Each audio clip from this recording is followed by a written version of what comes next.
Kidlat News Updates. Ako po si Cesar Soriano para ihatid ang mga nangungunang balita sa buong kapuluan ngayon.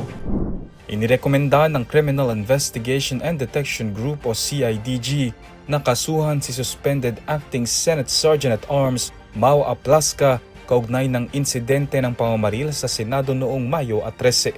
Ayon kay CIDG Director Police Major General Robert Alexander Morico II, nilabag umano ni Aplasca ang Republic Act 11917 o Private Security Services Industry Act, partikular sa hindi tamang paggamit ng puwersa at paglabag sa rules of engagement. Lumabas sa investigasyon na hindi nasunod ng mga tauhan ng Office of the Senate Sergeant-at-Arms ang tamang force continuum bago gumamit ng baril.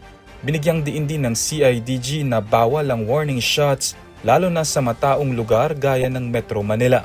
Tinawag ng CIDG na panic firing ang nangyaring putukan sa loob ng Senado.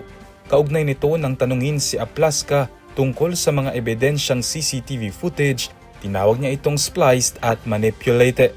Samantala, ibinahagi ng Presidential Communications Office o PCO ang mga bagong footage na kuha mula sa Senate premises kung saan makikita ang paglabas ni Senator Ronald Bato de la Rosa bandang 2:30 p.m.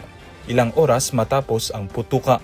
Makikitang naka-jacket at cap si de la Rosa habang inaalalayan ni Senator Robin Padilla palabas ng Senate premises. Arestado na ang suspect sa pagpatay kay Carlisel Carla Nuena, isang Isabela City Hall employee at ikatlong biktima sa hinihinalang magkakaugnay na serya ng pamamaril sa Isabela City, Basilan. Kinilala ng pulisya ang suspect na si Joel Buenbrazo Abella alias Joe, 49, na dinakip sa law enforcement operation sa Barangay Sunrise nitong May 20. Ayon sa Isabela City Police Station, kabilang siya sa top 5 most wanted at may warrant sa kasong murder at frustrated murder.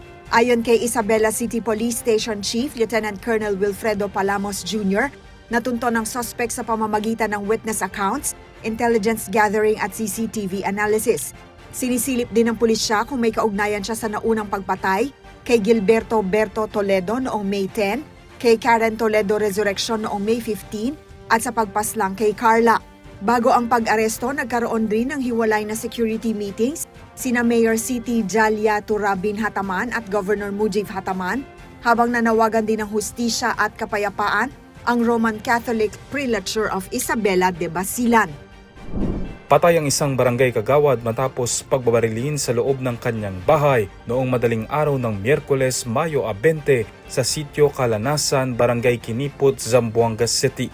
Kinilala ang biktima na si Warlito Sanson Salvador, 57 anyos, habang ang suspect ay si Alvin Bartolome Francisco, 36 anyos at residente rin ng lugar.